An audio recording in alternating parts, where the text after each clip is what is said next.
নমস্কার বন্ধুরা, আমি অর্চনা। আমার চ্যানেলে আপনাদের স্বাগত। তো আজকে আমি নিয়ে এসেছি পূর্ববঙ্গের বিখ্যাত কাতলা মাছের কাসন পোড়া ঝোল। এটা কিন্তু খেতে দুর্দান্ত লাগে।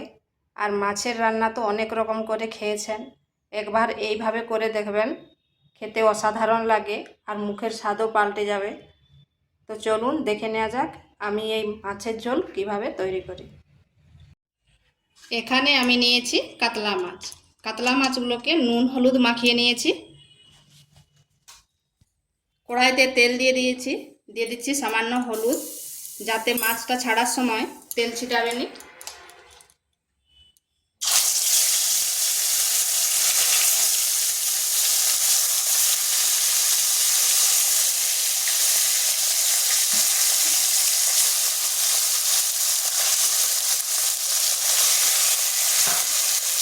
এরপর মাছগুলোকে হালকা করে ভেজে নিচ্ছি। ওপাশে মাছগুলো ভাজা হচ্ছে, এপাশে আমি একটা অন্য কড়াইতে কিছু কালো সরষে একটু ভেজে নেব। সরষাগুলো ভেজে নিচ্ছি। যখন দেখে ফুটফুট করে উঠবে তখন বন্ধ করে দিতে হবে। আবার বেশি ভাজা হয়ে গেলে কিন্তু তেতো হয়ে যাবে।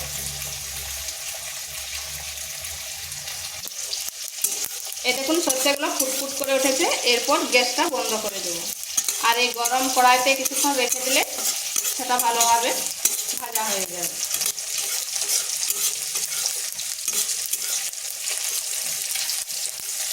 গরম কড়াই একটু রেখে দিচ্ছি।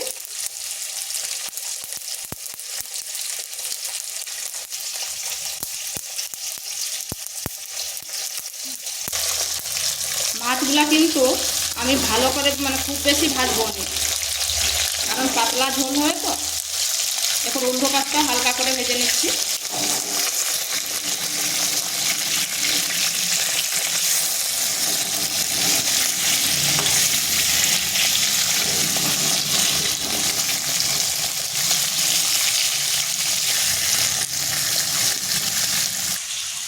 এরপরে সরষেগুলোকে আমি গুঁড়ো করে নিচ্ছি। মাছগুলো তো খুব কড়া করে ভাজবো নি, তো এগুলো আমার হয়ে গেছে। এরপর তুলে নিচ্ছি।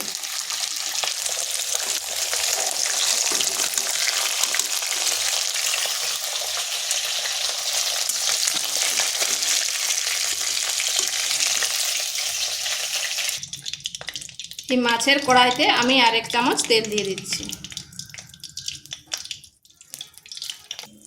তেল গরম হয়ে গেছে, এখানে দিচ্ছি কালো জিরে আর দিচ্ছি 3টা চিড়ে করে কাঁচা লঙ্কা। এরপর দিয়ে দিচ্ছি মাছগুলো। এখানে আমি সব মাছ রান্না করব না, 4 পিস দিচ্ছি।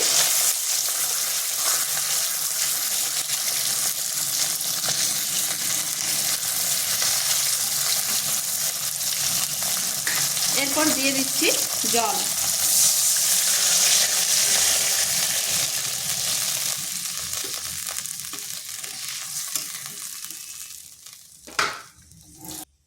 আর দিয়ে দিচ্ছি লবণ আর দিচ্ছি হলুদ। এই রান্নাটা খুবই সাধারণ এবং হালকা, আর এই গরমের দিনে এইভাবে রান্না করলে শরীরের পক্ষে খুবই ভালো। এরপর আঁচটা হাই আঁচে দিয়ে করে 5 মিনিট মতো আমি ফুটিয়ে নিচ্ছি। এটা 5 মিনিট হয়ে গেছে। এরপর এখানে দিয়ে দিচ্ছি সরষে গুঁড়োটা। আমি এখানে 2 চামচ দিচ্ছি, কারণ খুব ঘনটা পছন্দ নেই। আপনারা চাইলে 3 চামচ দিতে পারেন।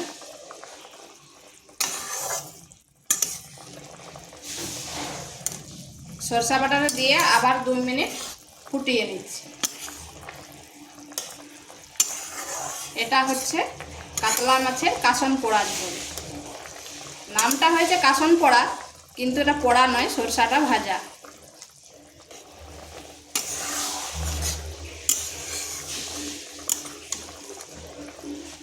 এইভাবে 2 মিনিট ফুটিয়ে নিচ্ছি। আর এইভাবে একবার রান্না করে দেখবেন। মাছের তো অনেক রকম করে খেয়েছেন, এইভাবে করে মুখের স্বাদটাও পাল্টেবে আর একই রকম মাছ রান্না করে খেতেও ইচ্ছা করেনি। তো এইভাবে একবার করে দেখবেন, খেতে কিন্তু দারুণ লাগে। আর দিচ্ছি এখানে সামান্য একটু লঙ্কার গুঁড়ো।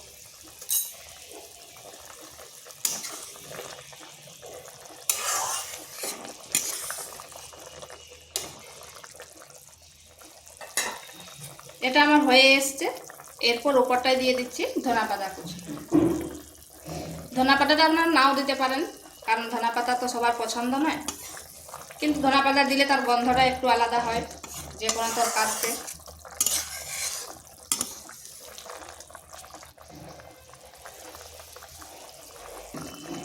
তো এটা আমি নামিয়ে নিচ্ছি।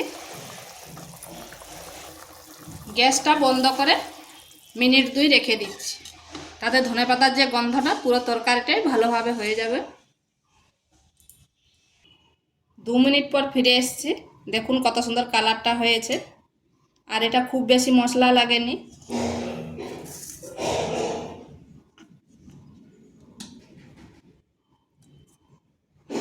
দেখুন পাতলা পাতলা ঝোল।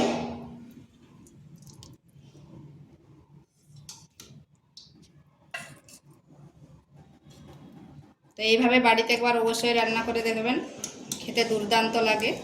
তো ভিডিওটা ভালো লাগলে লাইক, শেয়ার, কমেন্ট অবশ্যই করবেন। আর নিত্য নতুন রেসিপি পাওয়ার জন্য চ্যানেলটিকে সাবস্ক্রাইব করবেন।